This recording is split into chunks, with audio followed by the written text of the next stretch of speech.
does it feel to be in business with Aventurine? I bet you're not used to it. That's just his style. All or nothing is his mantra. He's always cozying up to his clients while egging them on to undertake some dangerous assignment with him. But everyone has their merits, so I won't comment further. But Aventurine's luck has always been good. He's always closed all his cases without a hitch, and basically never lost a gamble. Which is why, on the issue of retaking Penacony, I'm watching with keen interest.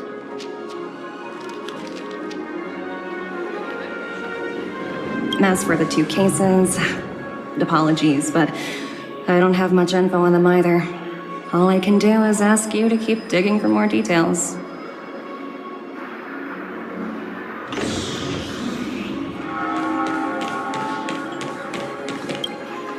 We're carrying out our captain's orders. What do you want? We made a mistake last time, and we're working hard to rectify it now. We don't have time for anything else. Surveilling the IPC executive Topaz, ensuring that she stays put at the Reverie Hotel during her time on Penacony. We've got the right one this time. So that's it. They were the pair who were after Firefly at the time.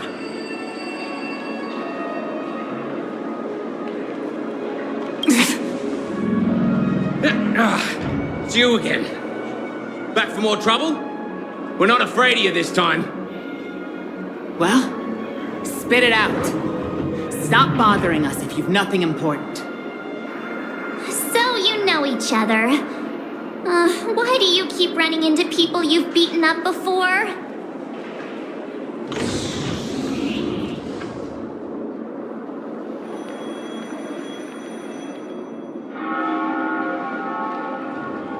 That's right.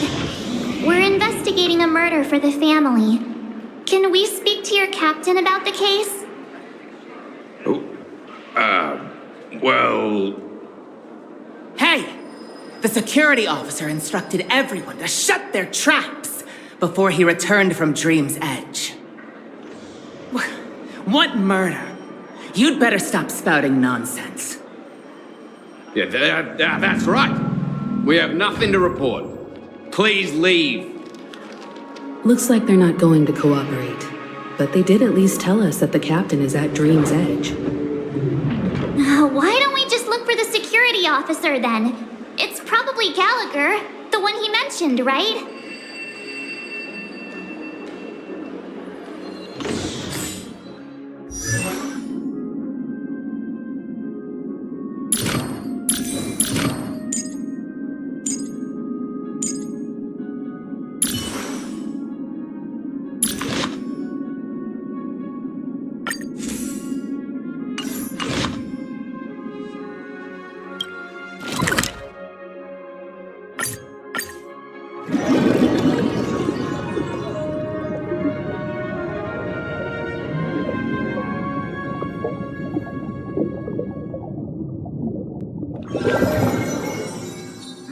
Such tight security.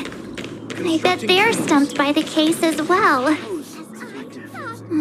Gallagher. Gallagher. Where could he be?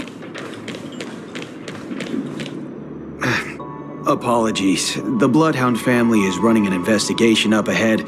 No unauthorized personnel allowed. Hold on a minute. I think I've seen you before. The gray-haired one.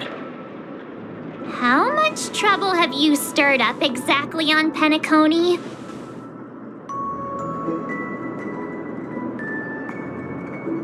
Not possible. It was you the last time, yelling about some clockwork friendship while beating me up with that silver-haired girl.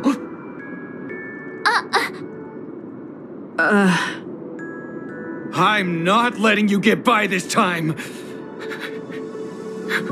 Please leave, or I'll have to get on my knees and beg you. Huh? What kind of heinous crime have you committed now? Hold on, sir. We have documents authorized by the family that would aid your investigation. If it wouldn't trouble you, could we see this Mr. Gallagher? Who exactly is this Gallagher you keep talking about? There's been a few people mentioning this name.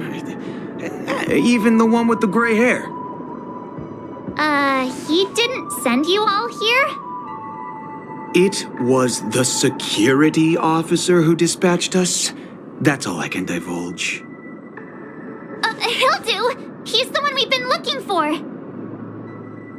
Sorry, no can do. The boss said that since it's a matter of the family's reputation, no one's allowed through. Everyone, please leave. There's really no need for us to make things difficult for each other, right? We're really sorry for troubling you. Let's think of another way. Another way. That's it! Didn't they say something about that? What was it? Clockwork? That got this guy to change his mind. Can you perform it again? That, clocky magic.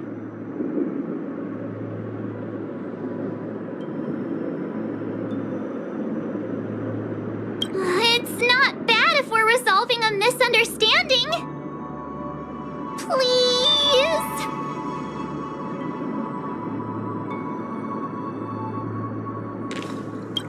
Sorry, no can do. The boss said that since it's a matter of the family's reputation, no one's allowed through. Everyone, please leave. There's really...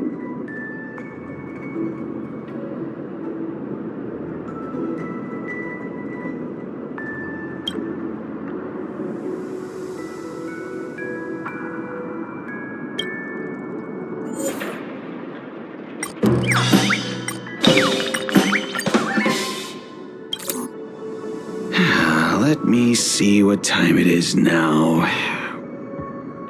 Whoa, it's this time already. What?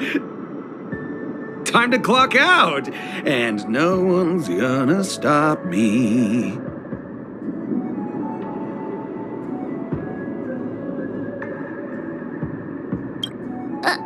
What? This clockwork trick of yours, it's kinda dangerous. At least he won't be getting in our way again. Let's go find that Gallagher and ask him the intricacies of the case. I was wondering what all the commotion was. Huh. Oh, it's you guys. Welcome. Since you made it here, what can I do for you? Hello, Mr. Gallagher, sir. Judging from your tone, it sounds like you were expecting us. Miss Himiko, you're too polite. There's no need to call me sir. Mr. Gallagher, you even know my name. Of course I do.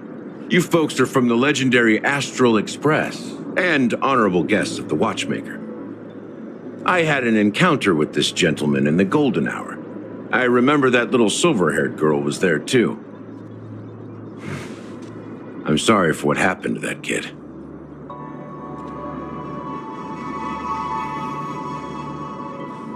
This is also the reason why we've come to visit you, Mr. Gallagher. The Express can't just overlook the death of that child. So we've decided to help the family get to the bottom of it, in the hopes of getting justice for her. The Nameless involved with the family. What an unpredictable twist of fate. Why? What's wrong with the family? It's nothing. On Penacony, everyone loves the family. No matter how much one resists the beautiful dream, when the time comes, they too will find it hard to let go. Who wants to leave a warm nest? Just idiots, little kids, and inebriated fools. Mr. Gallagher seems to be getting at something. Well, you got it wrong. I'm not. You want to discuss the case? Sure, come with me. This is not a good place to talk. Let's go elsewhere.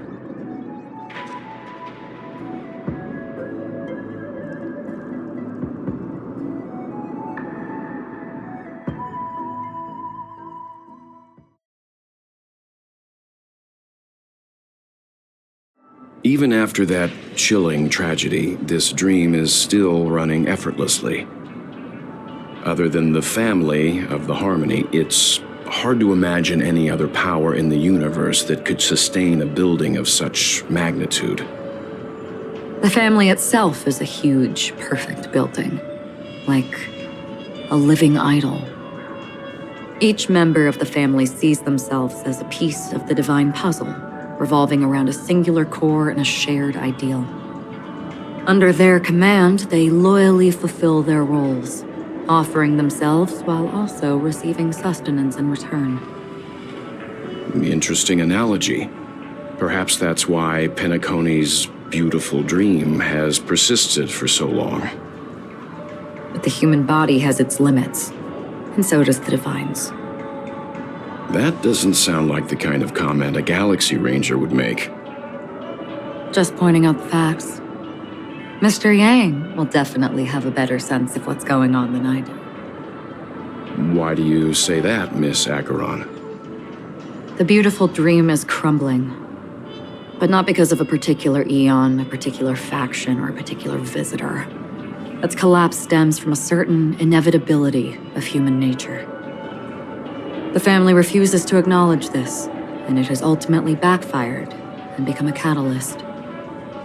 As people immerse their souls in the dreamscape, where consequences and pain cease to exist, and only ease and pleasure prevail, they draw closer and closer to necrosis.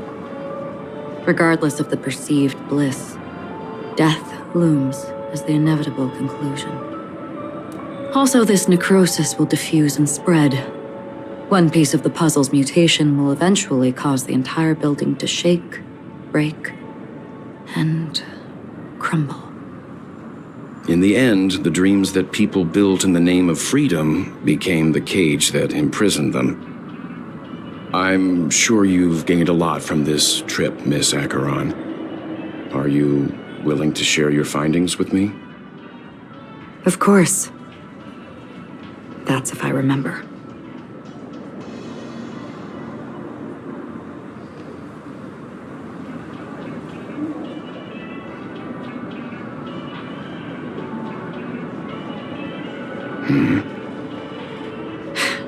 Don't mind me, it's just a habit. Owing to events in the past, I've become easily forgetful. It's only when this sword is unsheathed that those hazy memories start to become clearer. Take your time. That should do it. I vividly remember everything that occurred on Penacony. Ask away. The moment of daybreak. I've heard that's where the Dawn Factory, which processes the foundation of the dreamscape, is located. Behind the dreamscape song and dance stand many imagination factories. Workers create all kinds of whimsical works day in and day out in their dreams. Then they return to reality and sleep on a narrow bed in a room. A far cry from luxury. They say it will suffice. Experiencing the bizarre and motley dreamscape is the best reward. There I encountered a young woman who had just come of age, the perfect time to indulge in beautiful dreams. Her greatest wish was to one day move to the golden hour and see the magnificent garments she had woven with her own hands. For certain reasons, her wish was difficult to fulfill. But I managed to bring her a garment.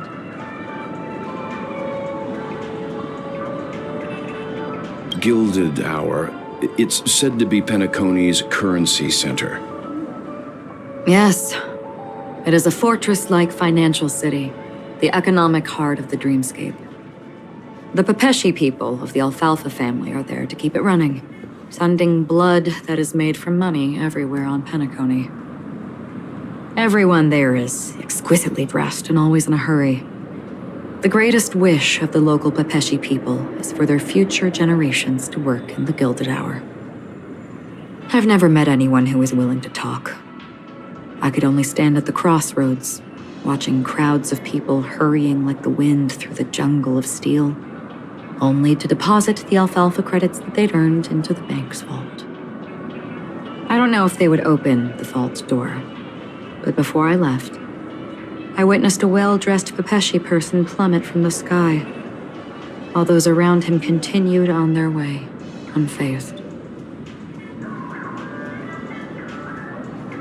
I hear the Blue Hour is very romantic. Do you have any tales to share? Perhaps Mr. Yang has heard. There is a large boat called the Eventide, anchored along the Sea of Dreams, where soft music and dancing persist endlessly every night. I ran into a wizened lady there. She was at the dock, waiting for her long-departed lover to return, waiting for countless hours within time that stood still. In the humid sea breeze, she spoke of her own youth. Like many who desired wealth and love, they came to Penacony to pursue their dreams. Alas, her lover's consciousness was lost in the dark depths of the Sea of Dreams. Finally, she suggested we continue our conversation on a boat in the shallows. I agreed and boarded the boat with her. But she never said anything. Her eyes absent-mindedly gazing at the horizon for what seemed like forever. Finally, we retreated to the beach. The dreamscape of chic, luxury, and consumerism, the moment of dusk. My companions have been there too. Then you all must have seen those who are attempting to realize their dreams. Or have realized them, scattering money as if it were dust and betting it on all or nothing. Everything has a price, and everything can be bought or sold. Even dreams themselves. I saw an Intellitron there, who was preparing to auction himself. When someone wins a bid under stipulated periods and rules, he would do the buyer's every bidding, becoming that person's very possession. That Intellitron had been auctioned off a dozen times, and I participated in his 13th. That was the grandest banquet I had ever attended. But never again did anyone cast another glance at him. This time around, there were no successful bids for him. This is what I've seen and heard along the way.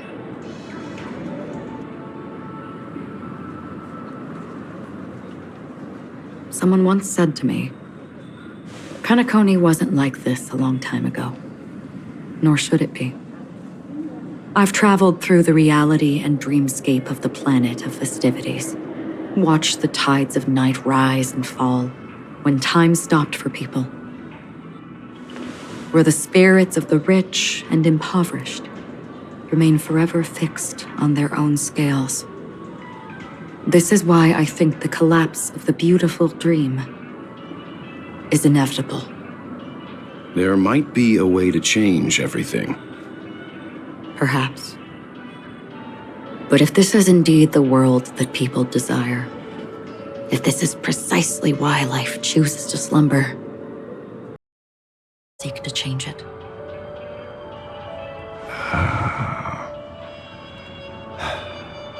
Miss Acheron, now it's my turn to share a story with you. There was a man from my homeland who, at a time when the world was grappling with deep, unhealable pain, made a choice. He wove together the dreams of everyone in the world, linking people's dreamscapes, and shouldered this burden himself. From this, he created a giant, a spiritual Adam. And since that moment, the giant stood between heaven and earth, becoming the pillar of the world's existence. As a price, those who found it hard to move forward, who could not advance, forever lost their future. They slumbered in a dream, devoid of disaster and pain, living out their days peacefully in the man's created utopia. And it is because of the wishes of those people who wished not to awaken that this spiritual Adam became unbreakable. And yet, you stand here right now. Which also means that man failed. Because people must always move towards the future. Even if human weaknesses make them pause when they truly cannot move forward, humanity will eventually seek a way to save itself. And that man, he was never a failure. Like everyone in that world, he etched the possibilities of human nature into his heart. He was the sun chaser of legend, soaring towards the sky and embracing his final victory with his fall. He ascended to heights uncharted, only to come face to face with the sun, a place not visited by anyone before. His wings would melt because of it, only for him to fall into the sea. And after that, countless others would surpass him, soaring to even greater heights. A fitting metaphor for the Nameless's trailblazing spirit. Thank you, Mr. Yang. I know what you wish to confirm. The universe has innumerable similar, yet different worlds. In these worlds, there are innumerable people who look alike, yet don't. I too have embarked on journeys, encountering old friends with familiar faces on different worlds, witnessing their destinies follow paths similar to mine. So I will tell you, even if not completely similar, the story you just told, it overlaps with my past. And within that abyssal dream, I ended that man's life. Alone.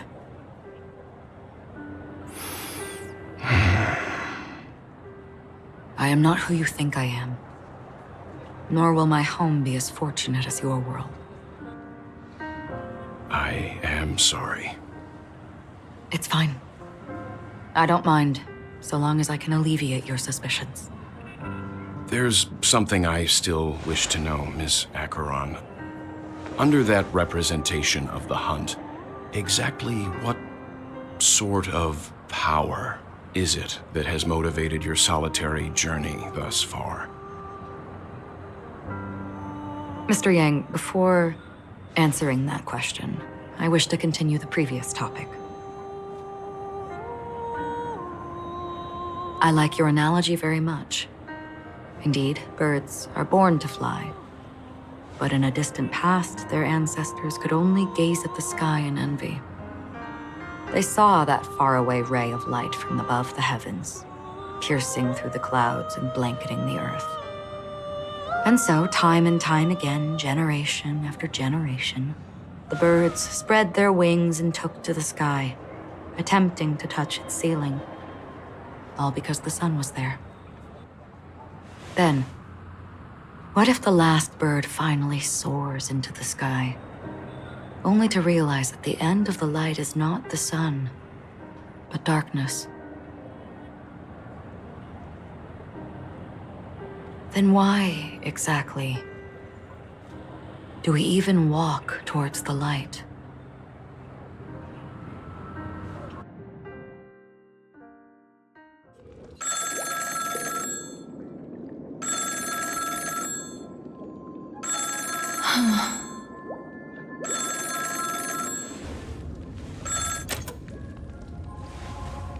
Long time no see. Having fun on Penacony? Acheron?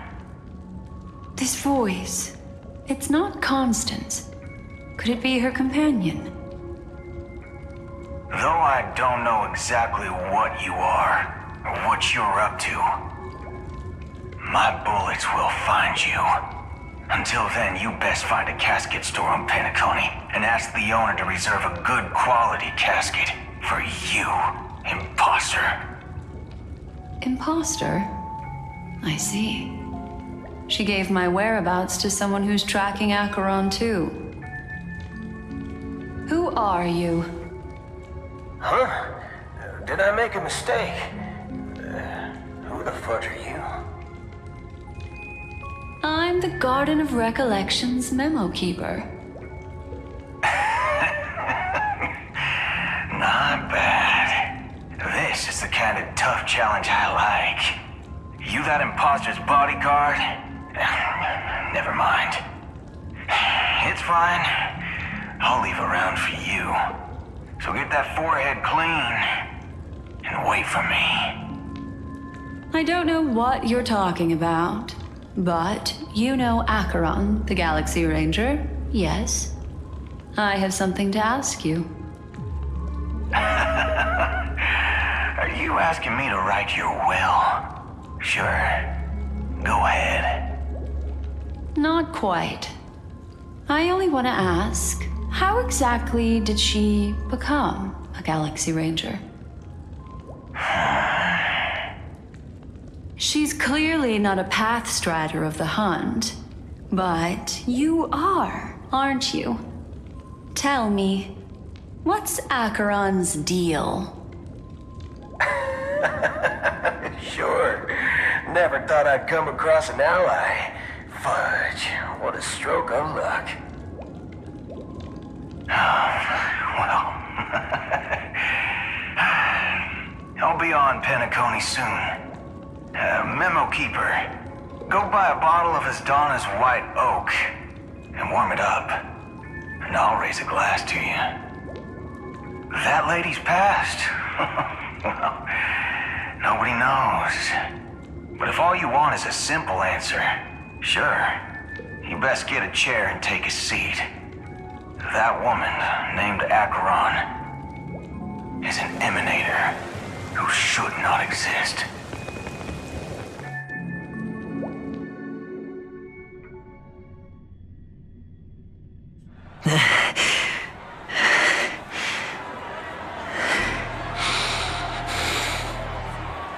You look pale. Or is that also part of your act? I didn't think you'd have the nerve to show yourself. I thought this was exactly what you wanted. After all, I faithfully fulfilled my duties as you instructed. Just tell me if you can't hold on any longer. So, the genius of the Council of Mundanites wants to be my Undertaker now. What an honor. Yes, and I'm pretty sure the people at the Strategic Investment Department would love to be notified of your death in due time. But let's not forget, you won't be seeing them, because I'm the manager of this task. Great. Then tell your people that Aventurine is ready to go in 17 system hours. Oh, you've got a lot of nerve. How exactly do you plan on completing your task while your hands are tied by the Harmony? My conversation with Sunday convinced me that there's a traitor in the family, and that they hold the secrets of Penacony. So, I took the opportunity to set everything in motion. I even managed to recover the gift money. Things haven't gone this smoothly since I walked through the doors of the Reverie. Now I'm only one step away from victory. Let's just wait and see. Sounds like a very elaborate way of saying that you failed. That's all I can say. Have you forgotten, Doctor? You betrayed me. Go. Do what you must. I look forward to the sight of the IPC fleet surrounding Penacony. You've achieved what you desired, haven't you? That's true, but what's your plan? Did you conceal an orbital support beacon in that gift money bag? Well, who knows? Maybe that's why I'm handing out cash even when I'm about to bite the dust. You are indeed a gambler. An insane one at that. Well, maybe I am. Who knows?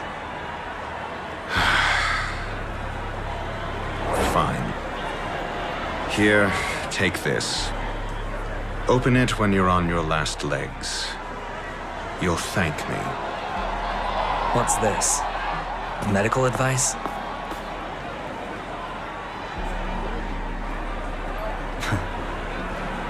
You catch on pretty fast, Doctor.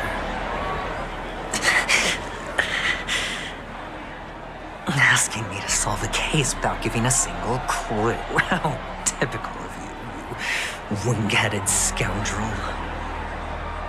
But the way you're all on edge about that stowaway, it's just as I guessed it would be. As for now, let the rain of wealth from the IPC fall evenly on everyone.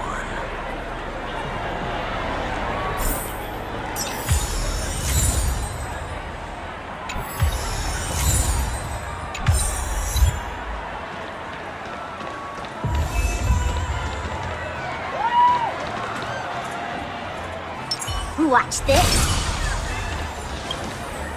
Would you be willing to support my performance? And keep the Song of Beauty alive in the cosmos? Wow, how fabulous! But why would you give such a wonderful gift to a random stranger like me? Well, you see, I can't bear to see anyone in this sweet dream suffering from poverty. That's incredibly kind of you. Thank you so much, sir. If you ever get the chance, please, feel free to come by and indulge in my singing. Sure thing. By the way, do you happen to know anything interesting about death?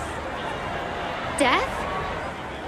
That's a pretty scary topic, and it doesn't really match the mood of this sweet dream. Oh, you see, I'm a tabloid reporter collecting ghost stories in Penacony. As you know, the more chilling the stories, the more attention they get. Maybe you could help me out. Well, if you're up for some gossip, it's not about death, but there have been some rumors about a guest at the reality hotel who fell into a deep sleep and didn't wake up. It was like they were in some sort of coma. Nobody knows what caused it, but luckily the customer eventually regained consciousness. Well, all customers are under the protection of the family, after all. Thank you. This will make for a very juicy headline. May Shibe protect us. Unexplained coma. That's actually what happens to your body if your brain dies in a dream. But unfortunately, the customer ended up waking up in the end.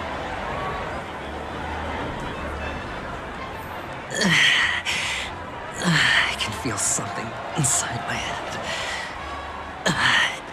Is the harmony starting to kick in? The world has truly lost its way.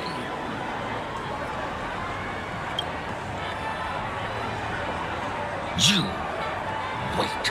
I get it now. This is some sort of prank show, right?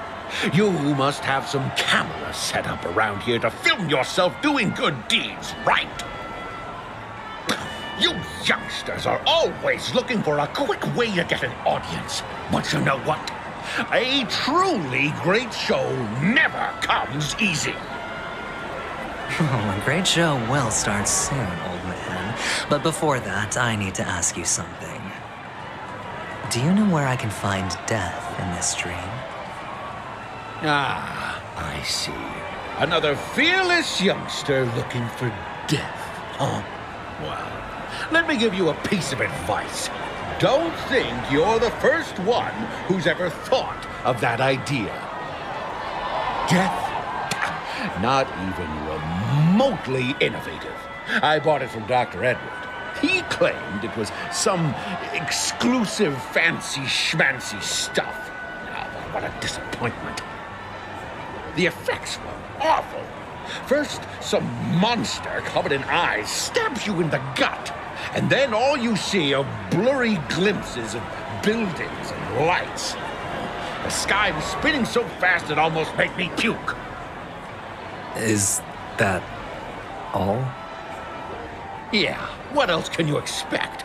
Don't put too much stock in the Penacony movie industry. They even call this junk groundbreaking art. Can you believe it? What a joke. Well, I'll leave you be then. I hope you have a wonderful day. A monster covered in eyes. It sounds like the Memory Zone meme. But buildings and lights... I don't think those have anything to do with death. Well, that whole dream bubble was probably created using rumors and gossip.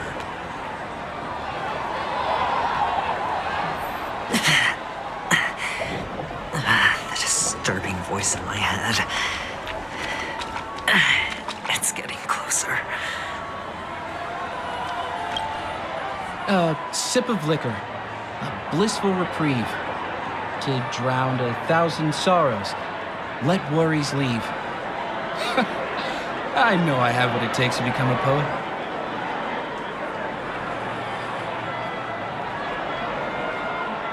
Oh?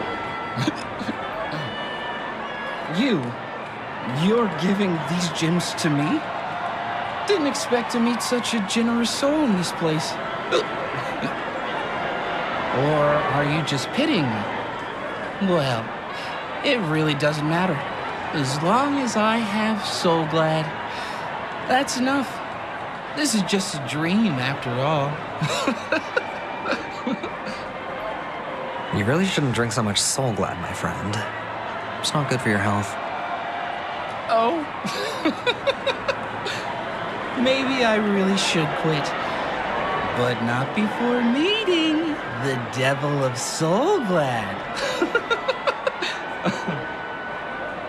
The Devil of Soul Glad? Care to elaborate? Yeah. It's a seahorse with a long neck.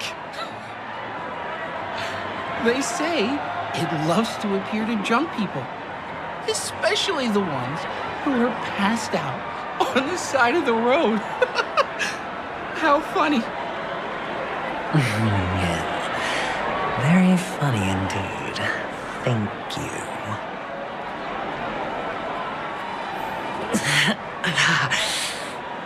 Does everyone have to go through so much torment before joining the family? Darn it. Now I just want to take out my brain and use it as evidence. Take care, my friend. If you ever find yourself in danger, remember that the hounds are always ready to help.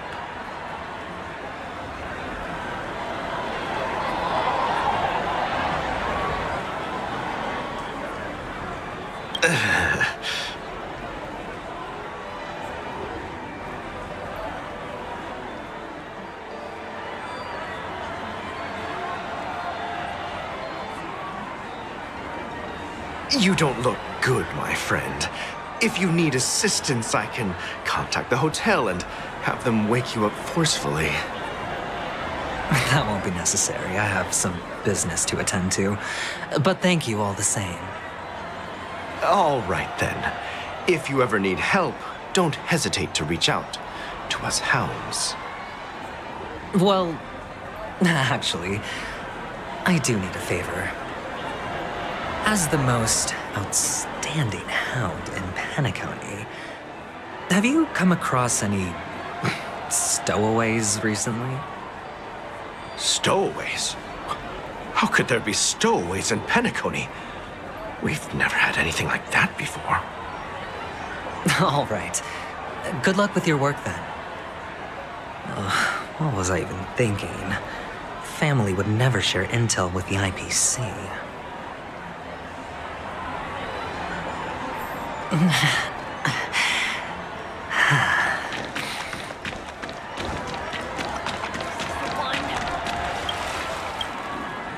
You want to talk to me? Sure, but nothing too sensitive, okay? Huh. Well, Wealthy people have fancy ways to enjoy this dream. But to be honest, I've never seen anyone who gives out money to others like you. So, are you trying to be the prince from the tale, handing out his gold leaf garment and melting his lead heart in the fire? I'm flattered. I'm no prince, and I just thought these gems would help you speak. So, as an investigative reporter, maybe you've heard something about death? Another curious soul. I see.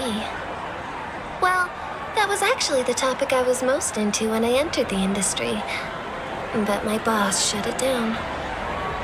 How did your boss talk you out of it? Well, she simply said, covering baseless urban legends like that would make us look like some third-rate tabloid. I thought about it, and she had a point. Reporting on stuff like blowing out birthday candles and getting spooked by nightmare ghosts isn't exactly professional material. Guess she's got a point. Thank you for sharing.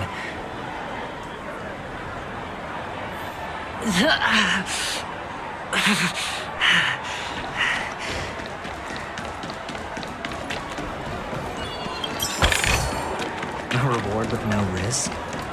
I'll take it.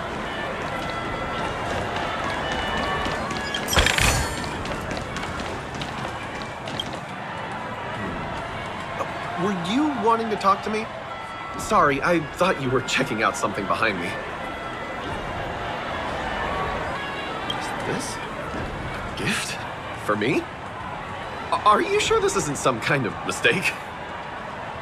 Yes, it's for you. Just take it. Is this for real? Someone is actually giving me a gift. Not for my parents, but for me. Thank you. Thank you so much. No, it's not much. I just want to ask you something. I knew it. What's on your mind? Are you trying to ask about my father or my mother? Neither. I just wanted to know if you've ever heard about death in the dreamscape. Oh, you sound just like my father. Always warning me about danger, even in dreams. He's an Intellitron, so his dream entry methods are different from us organics. Can't count on him to protect me if something does go haywire. Funny, right now I'm still under his protection. How ironic. Hey, stay positive. Gold will always shine one day, right? The Devil of Soulglad, Dangers in the Dream, and Nightmare Ghosts. Well, surely death is a popular topic in this sweet dream granted by the family. Well, I've collected a bunch of rumors, but no useful clues. The gems in my bag are running low. Well, let's see if my last lucky interviewee brings some surprises.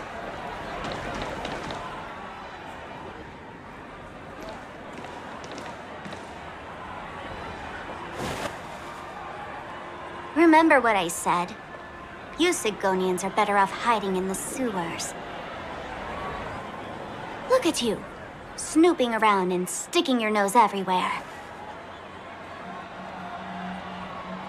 Is the smell of death so enticing, my fine fellow? Oh, it's you, masked fool. I should have guessed it. You're the imposter who appeared on TV after Robin's death, right?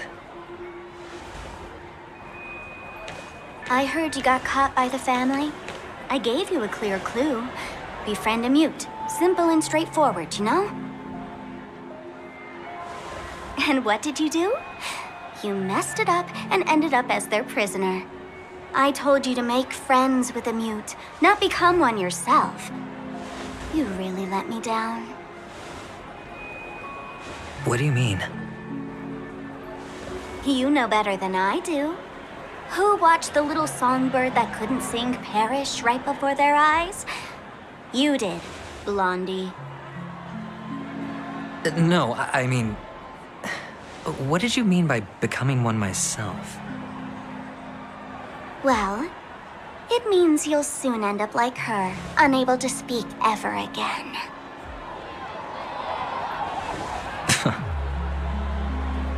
But it's a good thing if you ask me, because... Because I'm getting closer to the truth, right? Oh? Why else do you think I'm handing out cheap trinkets all over the streets, fool? All part of the act. Fool's bait.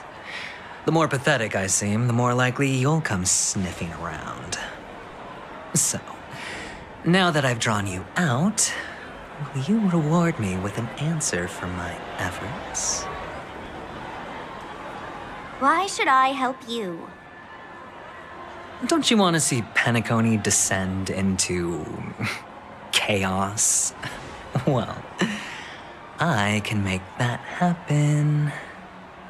I just need an answer to one question. Back then, when you asked me to find a mute, did you really mean Robin?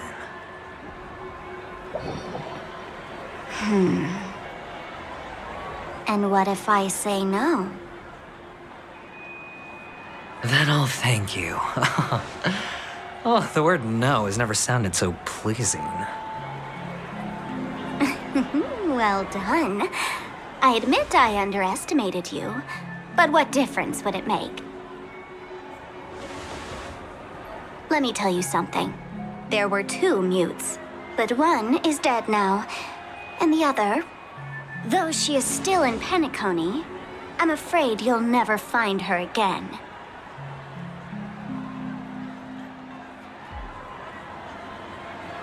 Now I'm completely sure that I was on the right track from the beginning and never strayed, fool. Right now, there are only 2 things missing from my grasp: the meaning behind the truth and the means to expose it. How impressive. That's quite a fancy way of saying I haven't learned anything so far. Not exactly. I've gathered enough clues to prove its existence, and that's enough for me. As for the answers to my questions, I'll find them within 16 system hours. Oh, really? Only 16 system hours?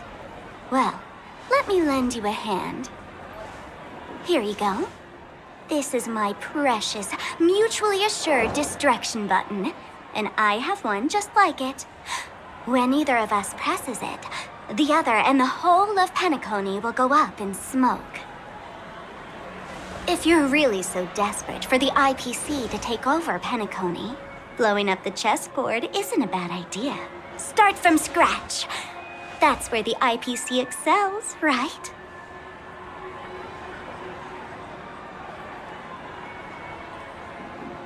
Just press the button when you're at your wit's end. And of course, feel free to reach out to me for my hospice care, too. Oh, a deadly button, huh? Well, I guess the family didn't take your threat seriously at all. Otherwise, how on earth did you manage to bring it in here? I have my own ways. That's all you need to know. Well, I'm afraid I'll have to decline your offer. Who knows if your little gadget will actually work. By the way, I have no plans to search for the other mute friend you speak of, but it's good to hear that he's still here in Penacony. I'll handle the rest myself. I'll orchestrate a grand finale for the downfall of the family. And at the climax, the walls will crumble, people will wake up, and those who couldn't speak will find their voices again. When that time comes, go ahead, press the button, light up the sky with a magnificent fireworks display for me. Catch you later, fool. You're still talking big. But sure, if that happens, I'll stay true to my word. Just don't let me down now, okay?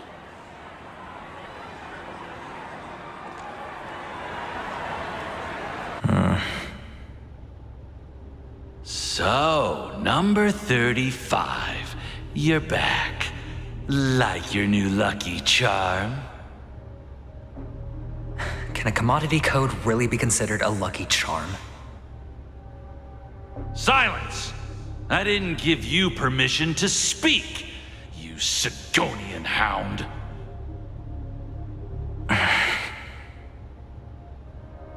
The guys in black didn't say much, so I've no idea what you did to save your skin in that massacre back in the day.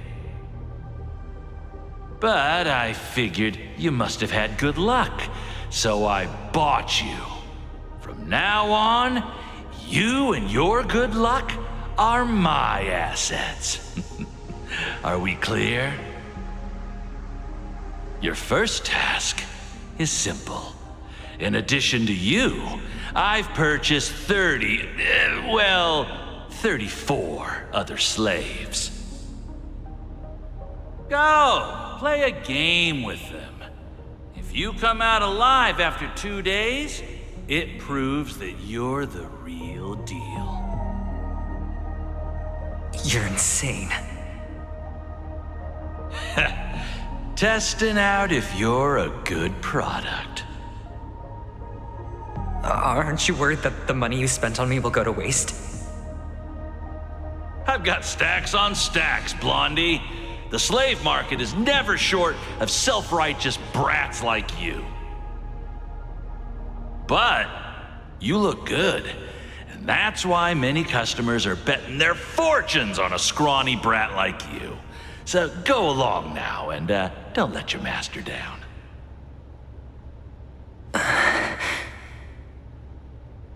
How much did you spend? What? My price. How much did you pay for me? Huh. You really want to know? Well, it was 60 tanba. No more, no less. I'll take my chances. 30 tanba. If I come back alive, you'll give me 30 tanba. Deal? Are you trying to strike a bet with me? Oh, you've got some guts. Yeah, sorry, but that won't do. Don't forget your place, slave. You're not qualified to be at the table. You're just a chip, a life thrown away in someone else's hands. Either you come back with more chips for your master, or you never come back. It's all or nothing. Don't embarrass me, my lucky hound.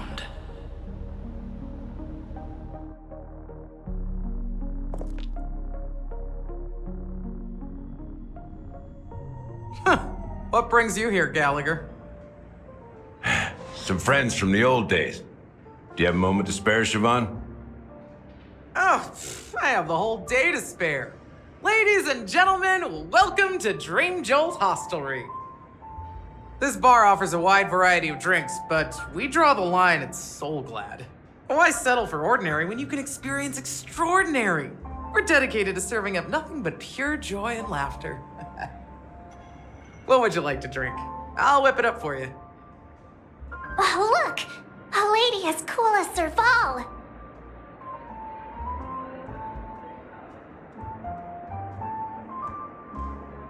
Who's Serval? Will you, introduce me to her? Huh? Oops. She's heard us. Just spare them, my esteemed bartender. I'll take over the bar today. I'm getting up there in age, and I need some practice before I forget the skills that used to put food on my table. Where did you stash the ingredients? They're all under the counter. Since our guests have traveled from afar, shouldn't you whip up some special drinks? That's exactly what I had in mind. Hey, my friends, do me a favor. Go around the bar and bring me any ingredients you fancy. The discussion might take quite some time, so I'll prepare some customized, non-alcoholic drinks for you. In the bar? But aren't all the ingredients right there on the counter? Why, we're in a dream, my lovely lady. You can help yourself to anything if you wish for it. Comfort, hunger, confusion, or even boredom. It's all within reach, right at your fingertips. Oh, did you hear that? She just called me my lovely lady. Even in reality, mixing drinks is more than just throwing ingredients together. A bartender needs to capture the bar's atmosphere, master technique, and spin a tale of mystery and anticipation. Only then can a perfect drink crafted with a customer's life story be created. In other words, what you get from your drink is down to luck, so don't overthink it. Indecisiveness has no place when it comes to enjoyment.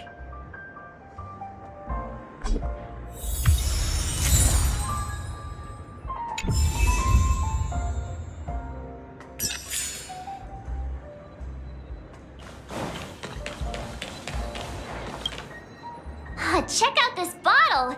The liquid inside looks beautiful. And the label reads, Dream Syrup, thick. I don't see an expiration date, but the production date is half an amber era ago.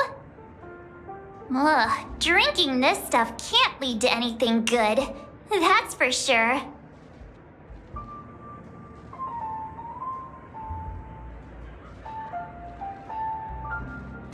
That's true, but this really doesn't seem fresh.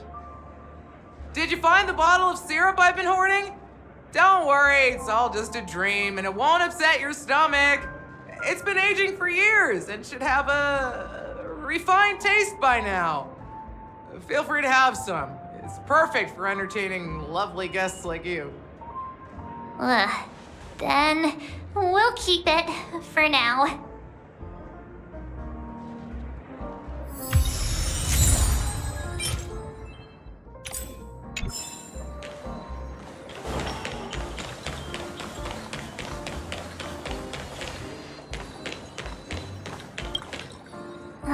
Can this be used for mixing drinks?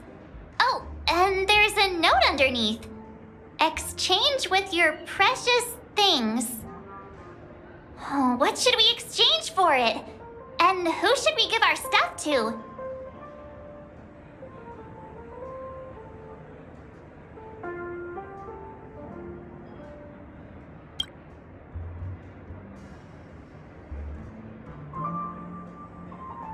Hey, what are you doing? You can't just throw trash.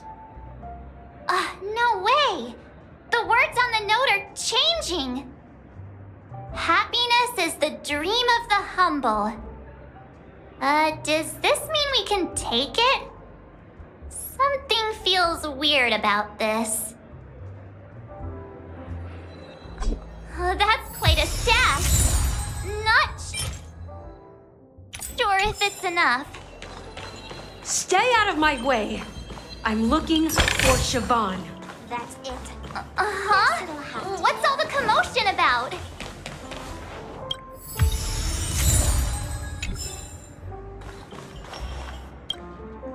Hey! Look at all these chips scattered everywhere. A few days ago, an actor from the Iris family came. Caused a ruckus with Siobhan. Those chips must have gotten scattered during all the chaos.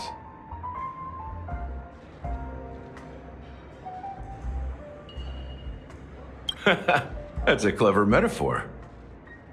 That being said, opening a bar in this place, filled with monsters, is quite a feat. Siobhan must have a lot of tricks up her sleeve, right? You'll have to ask her yourself to find out. But I have a feeling she won't budge unless you impress her with an incredible drink.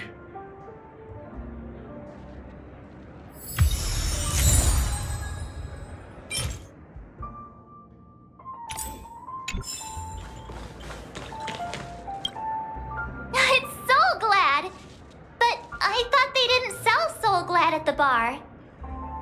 Let's give it a shake. Nice, it's still fizzy and has a long shelf life.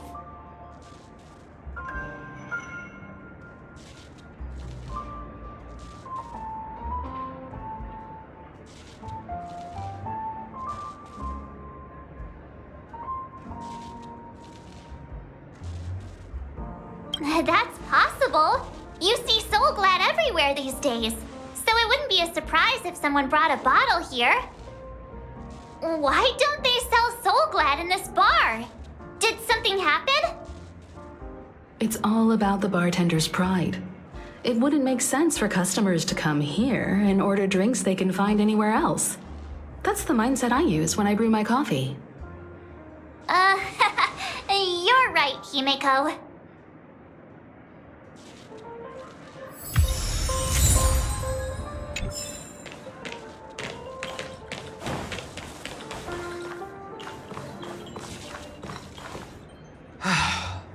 Haven't I made myself clear enough, Miss Amiki? The Dream Jolt Hostelry only welcomes guests who want to enjoy a drink to their heart's content. I'm sorry, but I'm not interested in your proposal. But you have the talent. You'll attract a huge audience. You're destined for the Iris' stage, not for this rundown shack. Come with me. We'll become the talk of Penacony, a shining light into every corner of the dreamscape.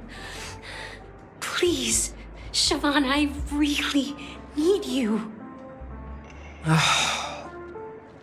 As you see, I'm entertaining my guests. Don't make me repeat myself. Fine. If you don't come along, I'll just sit here and not go anywhere else. Give me a sparkling drink. Sweet. With extra ice. Just one moment. What's her deal? We can't discuss the case with other people hanging around the bar. Hey, can you do that clockwork trick of yours again? Time is running out. We need to hurry. Yeah, I'm counting on you.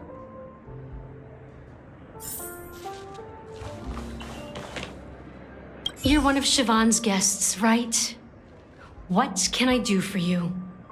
If you're here to convince me to leave, please stop it. I'll never leave until she accepts my proposal. I just don't get why she won't leave this place. This rundown shack with no customers whatsoever.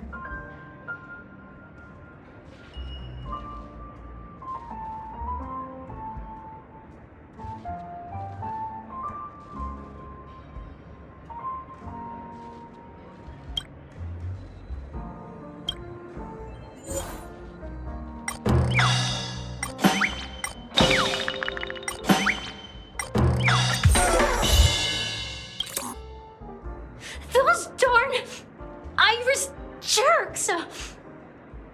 They're the ones who forced Siobhan into hiding here, running this pesky bar. It's all their dirty scheming. I get it now. She's not leaving because she doesn't want to run into them again. I can help clear the way for her. I can do her a favor. I'll go back and write a letter to the Dream Master exposing the crimes committed by the Iris family. Siobhan will definitely appreciate it. Things might get... I just don't get why she won't leave this place.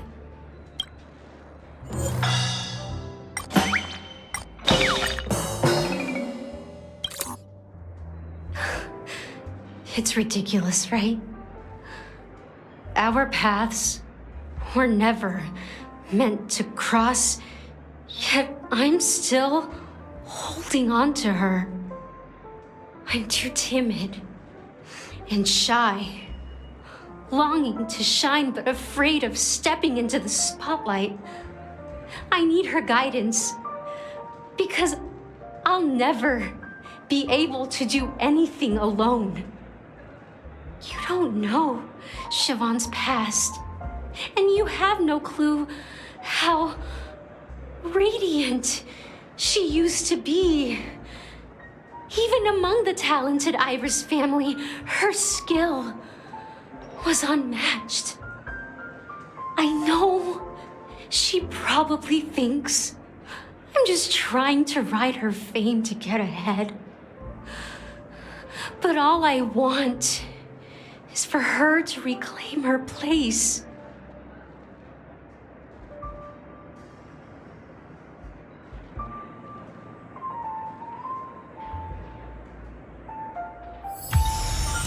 She's still not leaving. Maybe I'll have to try. I just don't get why she won't leave.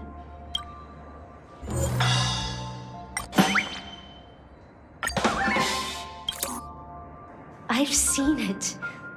The moment when Siobhan and I share the stage. The crowd is going wild. Applause crashing like waves. The aroma of irises fills the air. A beautiful melody playing. Ribbons dancing around us. And the taste is sweeter than honey. I've seen that scene countless times in my dreams, and every time it mesmerizes me. That's why I have to bring her back to that world, no matter what it takes. Want to raise a glass, my attentive listener? Let's consider it a toast to my far-fetched dream.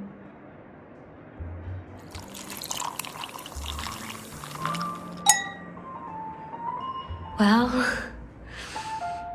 talking to you has got me feeling a bit down. My thoughts are swirling, making my mind clear, and bringing tears to my eyes. Maybe I should find a place to reflect on what Siobhan truly means to me. Here's the payment for the drinks. Please, pass it on to her. I'm leaving now. Amaki has left? That's good for her. Radiant dreams may be enticing, but they're nothing more than dreams. Her drink is on the house. Please keep the money. When you're ready, go to Gallagher. I can tell he's itching to show off his skills.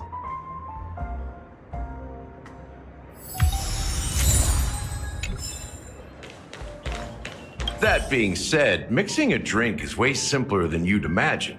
Just pick your favorite ingredients, toss them in a glass, mix it up, and it's done.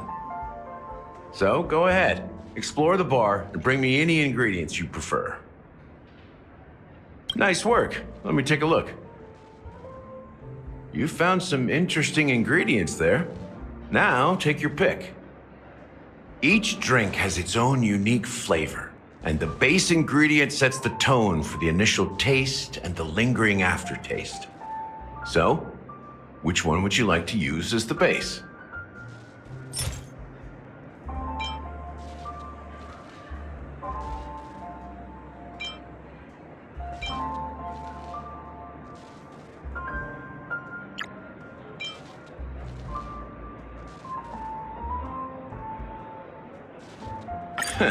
You won't find a sweeter drink anywhere in Penacony. And that's what today's dream seekers crave. Now that you've chosen the base, it's time to pick the adjunct. The ingredient that'll create a marvelous chemical reaction with the base. It should give an unforgettable taste without overpowering the main tone. So, what's your choice for the adjunct?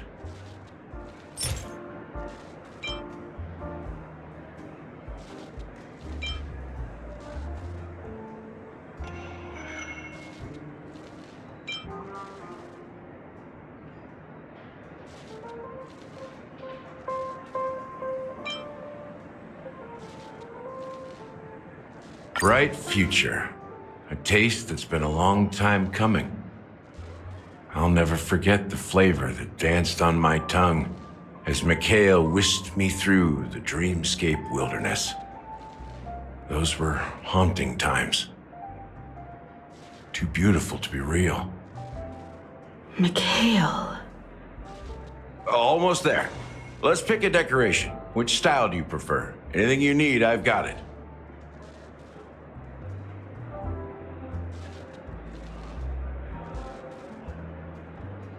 Concentric circles. May you always remember where you started. Well, it's done. Here's to you, Dream Seeker, with this glass of El Dorado. To golden dreams. Well done, Gallagher. You're not over the hill yet. So, are you satisfied? Oh, the flavors! They're way more sophisticated than Soul Glad. The richness and layers of these flavors are a masterpiece, especially with the adjuncts. I can taste the spicy and sour notes with a hint of sweetness. I'm not entirely sure what it all means. Maybe Mr. Gallagher can shed some light on it. Well, if you're expecting a profound answer, I'm afraid I'll disappoint you.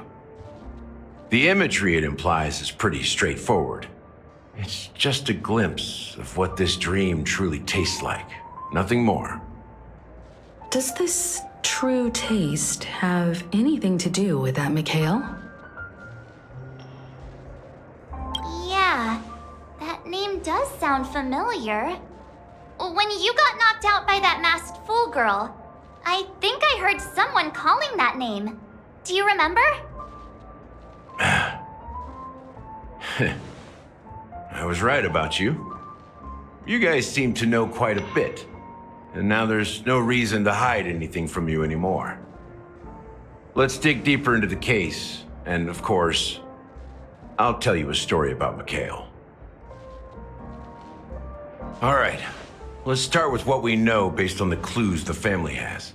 It seems that Firefly isn't a local or an invited guest. In other words, she's a stowaway. She managed to fool me at first. My age must be getting the best of me. But here on the planet of festivities, stowaways are a common sight. You're bound to run into one sooner or later. After the incident, the hounds wasted no time searching for that girl in both the dreamscape and reality. But here's the thing. We only received bad news, and the trickiest kind at that. She simply vanished, leaving no trace in the dreamscape or reality, as if she had never come to Penacony at all. Huh? Does that mean...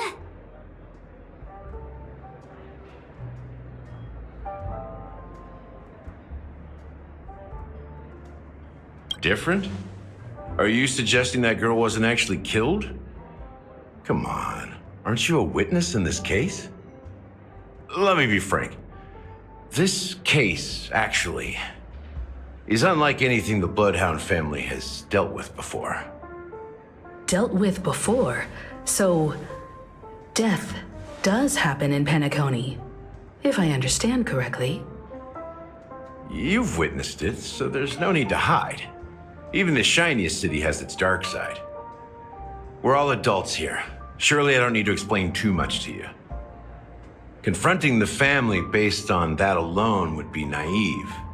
Death may occur in sweet dreams. So what? Such events are highly unlikely and only affect a tiny number of people. If you really want to delve deeper into this case, you need to understand the true problem with the family. I guess it's time to tell the story of that Mikhail. You're very perceptive. The Astral Express has received that music box too, right? Do you know the secrets it holds? There's a message. Witness the impossible in the realm of dreams. Find the legacy of the Watchmaker, father of Penacony, and thus the answer to the question, why does life slumber? That's the exact wording. Hey, why are you laughing? Wait, did you write it? It's quite poetic. No, but I'm the officer in charge of this case, so how could I not know? I'm sure you must have noticed that this message didn't come from the family. You might have even guessed that the relationship between the family and the watchmaker isn't as close as it seems. That's just our speculation. Actually, it's hard to believe that the father of Penacony and its actual managers are at odds. Now I can assure you that your speculation is absolutely correct.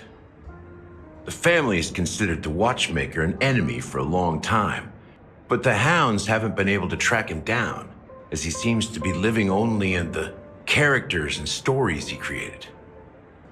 Let me ask you a question. Have you ever wondered why the family allowed the watchmaker to send out such a ridiculous message to the outside world, inviting you here and causing chaos? So, you want to seize this opportunity to expose the watchmaker? Well, now you understand why the Oak family authorized the Nameless to assist in the investigation, but kept you in the dark, right? Because the watchmaker is not the legend of the land of the dreams at all. He's the most shameful stain in the history of Penacony, and he's the root cause of all the anomalies in the dreamscape.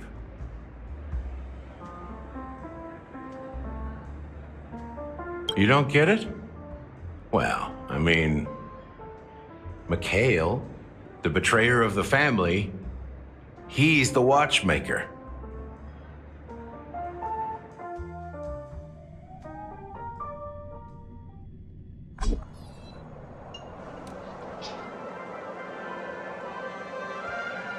Here we are, Clock Studios Theme Park, the most popular entertainment center in Penacony. Wait, aren't we supposed to be discussing the watchmaker? I would have expected you to take us to maybe a library or an archive room of sorts, but an amusement park? The culture of a city reflects its history in the most authentic way. To you, it's a fun place. But to me, it's a prison for the planet's past. You know that Penacony used to be the IPC's prison planet, right? All the prisoners were brought here, helping the Garden of Recollection salvage the leaking memoria from the macro void. The prolonged exposure to high concentrations of memoria caused a unique phenomenon. The dreams of countless prisoners intersected and overlapped, and people started meeting each other in their dreams, living lives that were almost identical to reality. But everything has a price, and sweet dreams are no exception. In the end, the dream world was unable to alleviate the suffering of prisoners in reality. One of the prisoners broke free from the IPC's shackles and fought for freedom. He is Hanu, the great leader of Dreamville, the great peacemaker, and the faithful companion of the underdogs.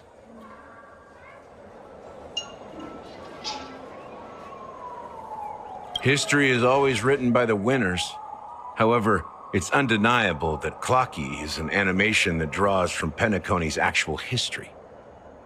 These characters not only exist in Dreamville, but also in the distant past. Once you realize this, you'll understand why we're here. There are so many members of the Bloodhound family around here. They just received a lockdown order, supposedly from Sunday himself. Who knows what it's for? I wonder if there's...